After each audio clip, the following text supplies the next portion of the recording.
In a lot of ways, the riding experience on this brand new Moto Morini Vettore 450 is better than the Royal Enfield Himalayan 450. But what about the motorcycle itself? You may not be familiar with Moto Morini now, but with the release of this new Vettore 450, I have a funny feeling you're going to be hearing a lot more about them. This is essentially a CFMoto Ibex 450. It's got the same exact engine. The major difference is, this one was designed and engineered in Italy. It's still made in China, but the design inspiration definitely came from Milan. So like I said, the Vettore 450, which is also called the Alterike outside of the United States, is essentially a CFMoto Ibex 450. However, it's got a 3-year warranty as opposed to a 2-year warranty. It's got a bigger fuel tank. It's got a little bit more stopping power. And also, it's got some Italian design flair. It doesn't look quite as ADV-like as the Ibex 450, which I think is a good thing. Now, this isn't my first dance with Moto Morini. As some of you may remember, I had a X-Cape 700 on loan for, I don't know, a week or two. And I took that thing camping and all kinds of places. And while it was a great bike, it didn't float my boat. This one floats my boat. It's a boat floater. The light to middle weight adventure bike market right now is pretty damn hot. You've got bikes like the Himalayan 450, which I have in my garage.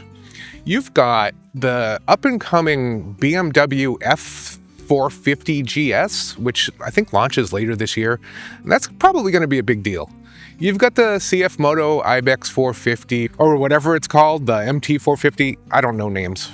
You've got the upcoming Kawasaki KLE 500, which everyone's talking about. You've also got the KLR 650, which is a little bit beefier and a little bit more agricultural than other bikes, but it seems to be making a comeback. Maybe. So this was kind of the perfect time for Moto Morini to jump in and make a splash with a brand new middleweight to lightweight adventure bike. And man, they really kind of knocked it out of the park with this one. So, I'm not really into, reading down the spec list when I do these sort of reviews. I'm more into how the bike feels to ride and all that stuff. But just to give you a little bit of perspective, this is a 449cc liquid-cooled parallel twin. It makes about 45-ish horsepower. It's got a slipper clutch, which is really nice. It comes with tubeless tires, ABS, and traction control, which I believe you can turn all of that crap off if you don't want it. It's a little heavier than the Ibex at 419-ish pounds dry as opposed to the 386 for the Ibex 450, but you don't really feel it. The nice thing about the Vettore over the Ibex is this has a 4.9 gallon gas tank as opposed to the 4.6 on the Ibex. And the seat heights are pretty similar. This has about a 33-inch seat height, and the Ibex has a 32.3 or something like that. I'll tell you, this bike feels pretty much almost exactly the same seat height-wise as the Himalayan 450. So I've had this bike for about 3 days now. I've put a ton of miles on it, and I've basically lived with it for the past 3 days. Just taking it everywhere, grocery stores, just the normal stuff that I do, if you can consider that normal. And I gotta tell you, this is about as close to a unicorn, light to middleweight adventure bike as you're gonna find. There are definitely things about this bike that are better than the Himalayan 450. And you know how I feel about the Royal Enfield Himalayan 450. There is one thing about this bike that, for me, could be a deal breaker. However, it seems CFMoto has already addressed this on their bikes. And I have a funny feeling Moto Morini could do the same thing. I'll get into that right now as we go out and we take a little ride. I'll tell you how this bike feels. I'll tell you all about the ergonomics and the weight and the speed and all that stuff. And I'll tell you about that one little thing that's kind of driving me a little batty.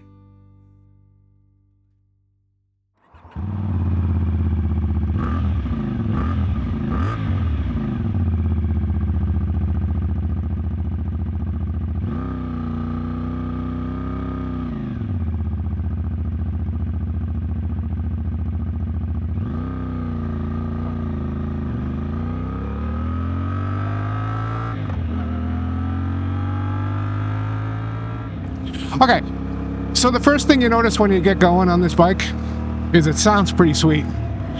It's got the parallel twin 270-degree crank thing, whatever.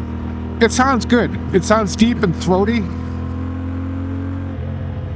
And when you give it the beans, it sounds like it's getting some beans. I don't know what that means. You know what I'm saying.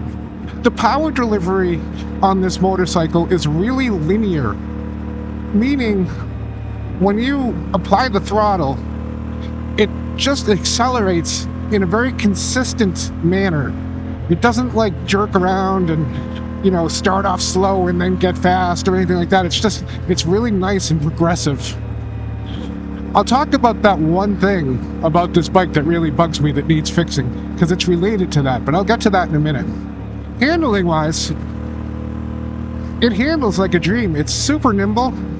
It's, I would say, more nimble than the Himalayan 450. The seating position is really nice. It's upright. The handlebars are nice and upright, and you just feel like you're absolutely in command. The one difference between this bike and the Himalayan that might throw some folks is that this bike is slightly more cramped. Not in a bad way, it's just not as roomy as the Himalayan 450. In other words, your knees are a little bit more bent, and you feel a little bit slightly more confined.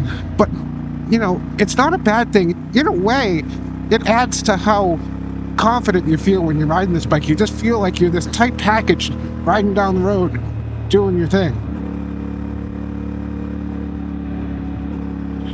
So the ergonomics of this bike are excellent. It's a really nice place to sit. Wind protection, I'm a little iffy on. This is an adjustable screen. It moves back and forward. It doesn't go up and down, but back and forward. And I don't know if you can hear it through my microphone right now, but there is definitely some buffeting. It may just be that I need to readjust it, or, you know, put one of those clip-on things on the top of it. I'm not really sure. It's not horrible. It's just, it is what it is. It's not fantastic.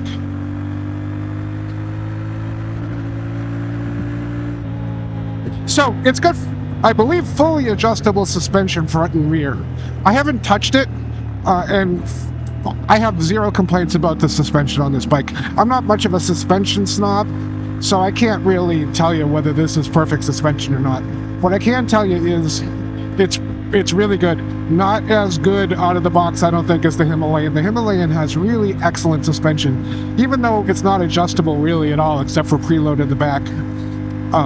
It has just some of the best suspension I've ever ridden. This is pretty close, I would say, but yeah, it's much better, I think, than, let's say, the Scrambler 400X.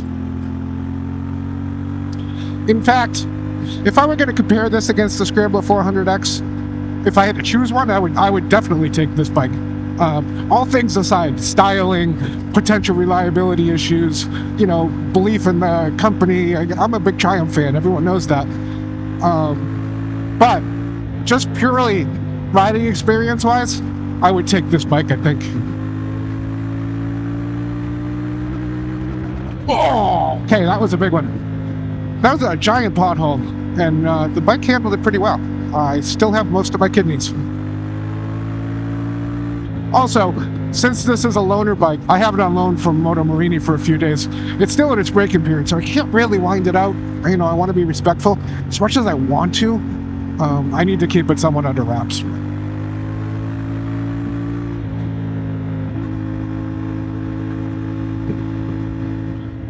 So here's one of the things I will say about this bike. Like I said, I've had it for about 3 days. Normally, when I've had press bikes, even including the Moto Morini Escape 700 that I had, I didn't really bother taking them out just for fun on my own without filming, you know. But this bike, I've probably put, I don't know, 100 miles of just putzing around time on because I really enjoy it that much. It's a really super enjoyable bike to ride. I wish I could put my finger on exactly what it is. Part of it is that power delivery. It's really awesome. Part of it is the sound. A lot of it is the ergonomics. And I will say that I'll answer a few of the questions that I've gotten both on Instagram and in the YouTube community. One of the questions is, what's the build quality like on this bike as opposed to something like the Scrambler 400X or the Himalayan 450? And I will say that this bike may be a better built bike than the Himalayan 450. Is it better built than the Scrambler 400? It might be. Damn, I mean, they really knocked it out of the park with this bike. I can't stress that enough. It's really nice. For instance, if you look at the foot levers, the clutch and the brake lever on this bike, they're really nice. The ones on the Himalayan look like they're like pressed steel or whatever, aluminum. I don't know what the hell they are. But they look like they were, bent into shape from a bar of metal. These are like sculpted. They're really nice. This bike comes with adjustable hand levers on both sides, whereas the Himalayan did not. I think the Scrambler may have. I don't remember. The seat on this bike is incredibly comfortable. I believe it's adjustable, and the rear pillion seat is adjustable so that it can be flat all the way across the seat if you don't have a pillion, and you can raise it up a little bit if you do have a pillion, which is, I don't know, remarkably thoughtful, I think. One thing you might like that I don't really like is that the front blinkers are in the handguards up here. It's kind of a cool look, and it might be more visible to drivers and stuff, but if you drop this bike, you're probably going to break those, and that's kind of a bummer.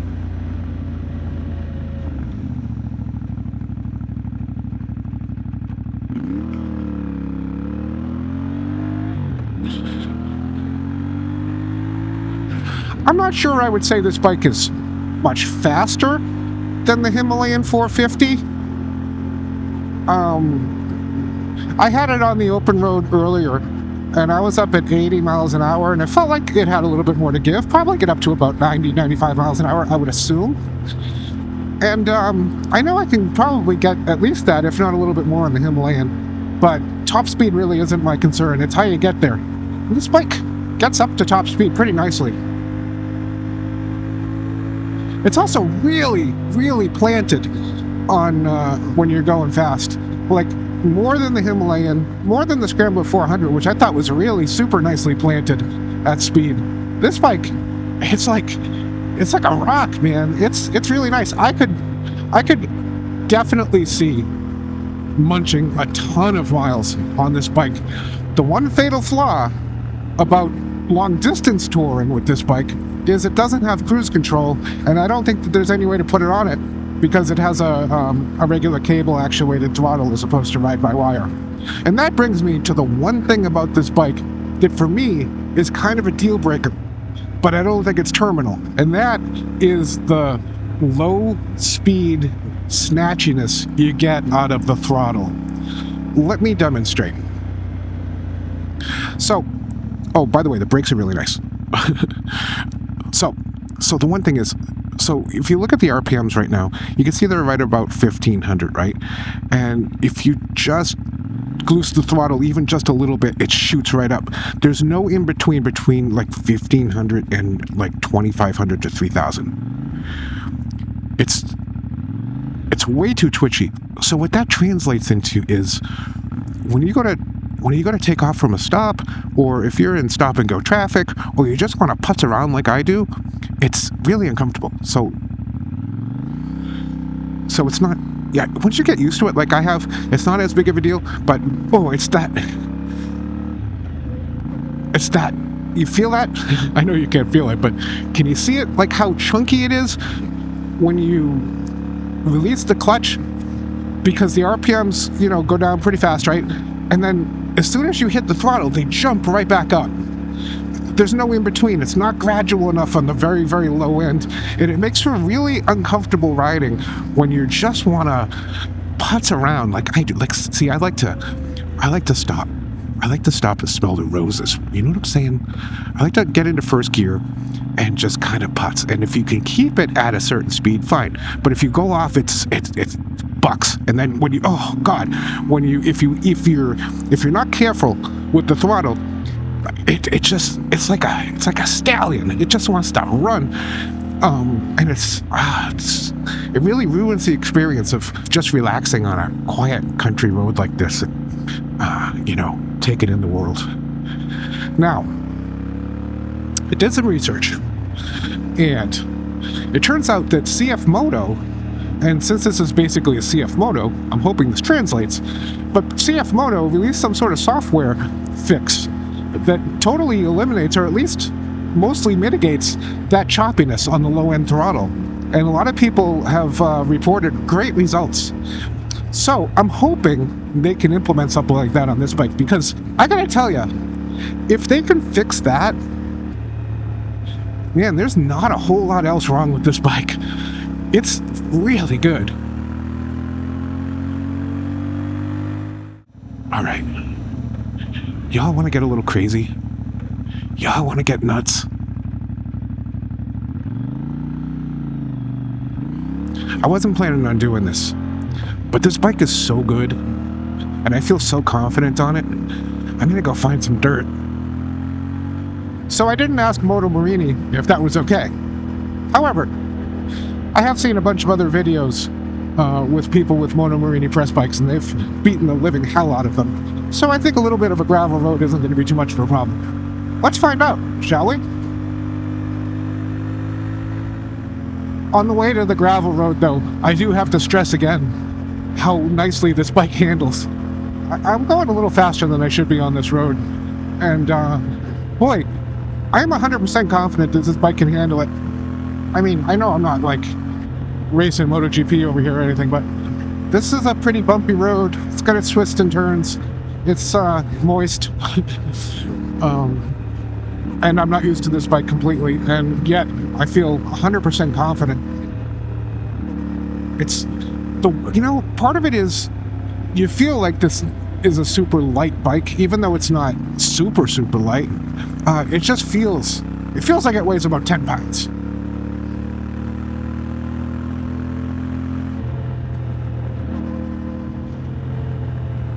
All right, here we go. Pavement's ending. Let's see what happens. Oh shit, is it muddy? I kind of didn't think of that. Okay. I am curious to see how easy it is to lift this bike, so. Okay. Standing. Okay, so this is where that snatchy throttle could actually be a serious problem. All right, but, wow, yeah, no, it's super. What gear am I in? Second? Let's get into first. Oh, well, it's closed. Okay, well, silly me. Anyway, this was the off-road portion of the show, and, all right. I gotta be honest with you. I would 100% find a way to go around that fence or something, or find another dirt road and just send this thing, because that's how good it feels. But I did not enjoy that 30-second experience of standing up on this bike and using that snatchy throttle. I really didn't enjoy that at all. So that really needs to be addressed. That really does. That's too bad. Because otherwise, I am skirting through this stuff. Yeah, this feels great. Yeah, boy. Okay. That's the off-road portion of the show, and it's a mixed bag. I would feel more confident in the dirt on this bike than probably any other bike, including the Himalayan 450, except that throttle.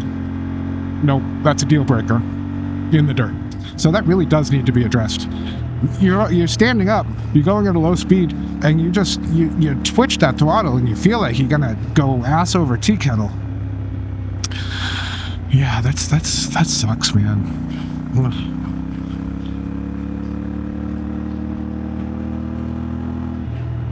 Boy, otherwise though.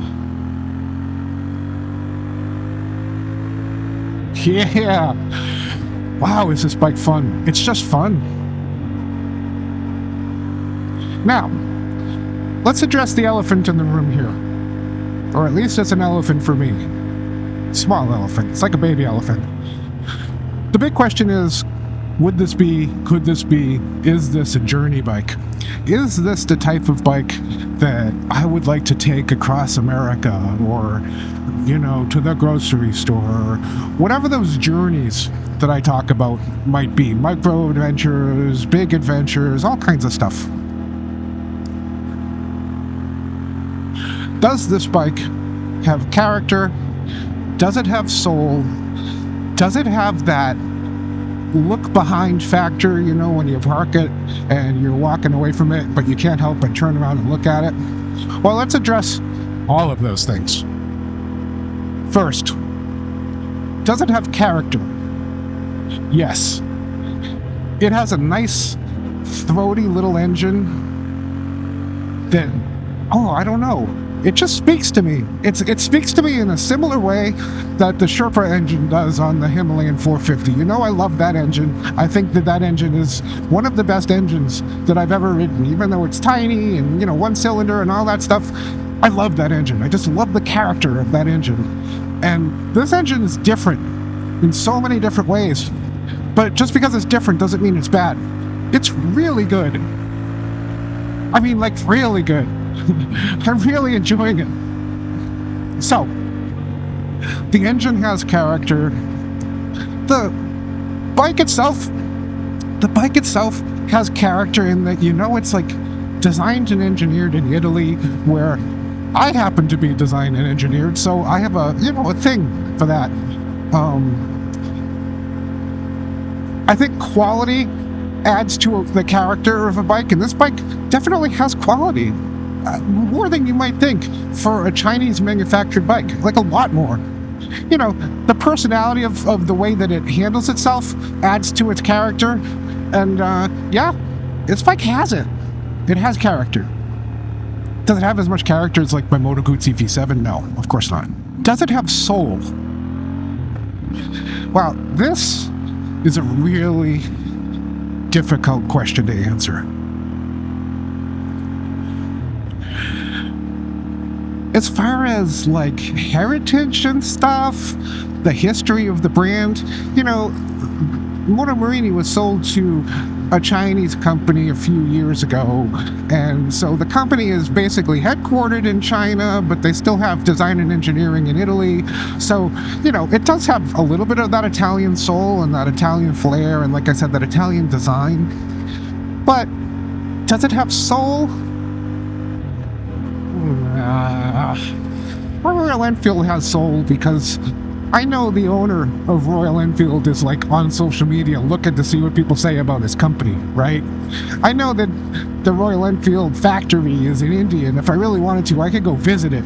I know that when I buy a Royal Enfield, that part of the money that I put into it isn't going to the Chinese government, okay? And that's a thing. Hey, it's a thing. What am I going to say? You know it. I know it. It's a thing. So, my V7, my Moto Guzzi, was basically hand-built on the shores of Lake Como in Mandello dell'Ario in Italy, just outside of Milan. That bike has more soul than most people that I know. It does. Sorry, but it does. Oh. This bike doesn't really have any of that, okay? So, it is what it is. That's not like a deal breaker necessarily. It doesn't mean that it's not a good bike. It doesn't mean that you shouldn't buy it. It's just something, you know, if it's important to you, be aware. At least, in my opinion, that's not, you know, oozing with soul. Okay?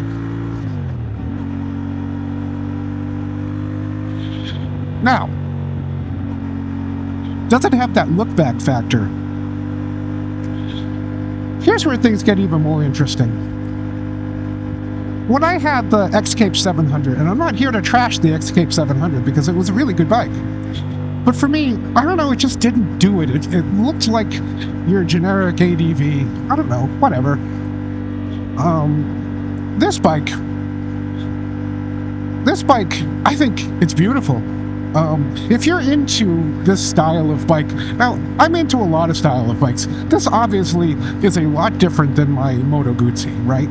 But I like this style of bike as well as the style of bike that the Moto Guzzi is, and the style of bike that the Royal Enfield Himalayan 450 is. They're all separate design languages, but doesn't mean one is better than the other or anything like that. It's just, it's different. And you might like one design language and not like the other. I just happen to like a bunch of different design languages when it comes to motorcycles. This happens to be one. Now, I'm not sure I love the design language of the Ibex 450 because I think it's a little over the top. It's a little, it's trying a little too hard maybe. This bike scales that back. And that's what's so kind of beautiful about it. I like the color. I like the white and the red and the black. I think the logoing is fairly tasteful, if not a little flashy. And I have found myself parking this bike and taking a look back at it to check it out.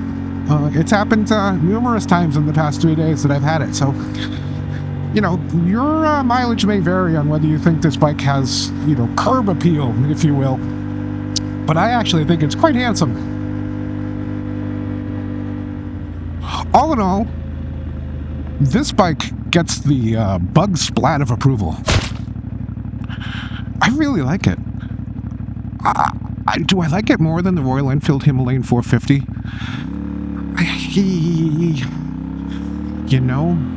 The fact that I'm even questioning it has to tell you something about how good this bike is, because that I absolutely am infatuated with my Himalayan 450. And the idea that this could even compete has to tell you that this is one fine motorcycle. It really is. Never in a million years would I thought I would have fallen for this bike. I knew I was probably going to like it, that it would be different, that it would be fun to ride, and that I would appreciate the opportunity to get to ride it. But I didn't think I'd fall in love with it. And I kind of fallen in love with it. Would I trade my Himalayan for it? No. I have too much heart and soul invested in my Himalayan. I really love it. Would I ride this motorcycle across the country if it were offered to me as a, press bike for a month? I would consider it. Why not? We'd have to figure out some sort of cruise control situation, but yeah. Would I have this as a third motorcycle in my garage? It's hard to say because it's kind of redundant with my Himalayan 450, but I wouldn't mind owning it. I really wouldn't. Let me see if I can bang off some of the questions that I got both on Instagram and on the YouTube community. And if you're not following me on Instagram, there's a link down there. So Adventurist Northwest over on Instagram asks, how does the quality feel, and how hard do you think it's going to be to find parts should you need them? Like I said, the quality feels way better than I thought it was going to. It's outstanding. It's great. It's almost premium. Really is. Parts availability. Moto Morini has a giant warehouse, I guess, in California that's fully stocked with parts. So anything goes wrong, you give them a call, and they'll have the part in California and ship it right out to you. As far as I know, that's what I've been told. Kyle over on Instagram asks, does it have the highway chops of the Hemi? Does it have cruise control? Does it need a sheepskin and a mascot? Yes, it does need a mascot. And any bike could be improved with a sheepskin seat, of course. Highway chops, I've had this bike up to 85 miles an hour. I had it on the freeway. On my way over here, I had it up to about 80. Don't tell anyone. On the road to get here. And incredibly well planted. Just a dream. If it had cruise control, you wouldn't be able to touch this bike. It would just be so outstanding if this bike had cruise control. I would feel 100% comfortable hopping on this bike and doing 400 miles right now. And in fact, I might, if it doesn't start raining. Tim over on Instagram asks, is it better than the Hemi, as in would you trade it in, or is it similar but not strong enough to trade in? Boy, no, I wouldn't trade it in because not only do I like the Hemi better, but I have much more time and emotional investment in the Himalayan. Plus, I have an emotional investment in Royal Enfield as a company right now. And so, no, I wouldn't trade my Hemi. But man, if I didn't have a Hemi, boy, it could possibly be a hard choice. Seriously. Eric Sabatino over at Sabatino Moto says, I rode that bike this morning, right before you got here. Have to say, it's good. Yeah. Over on the Bug Moto YouTube community, a few folks have asked, what the support service and dealer network is like. I'm not 100% sure what the dealership and service network is like across, let's just say, the United States. But when I had the 700, I was told that it's growing pretty quick.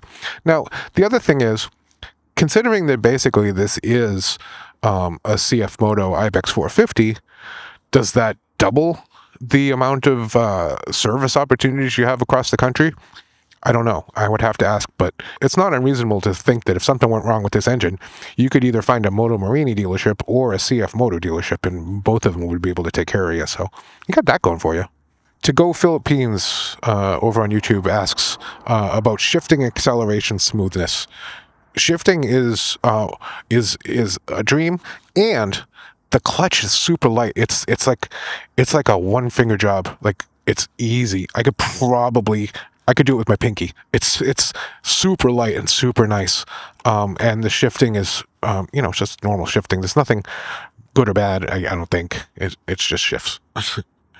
Acceleration is nice. It's really, like I said, it's linear. You as soon as you get rid of, forget about that choppiness and all that. If you get beyond that, once you get going and you twist the throttle and you just let it go, it's just a nice progressive. It's really nice. How light does it feel when off-road?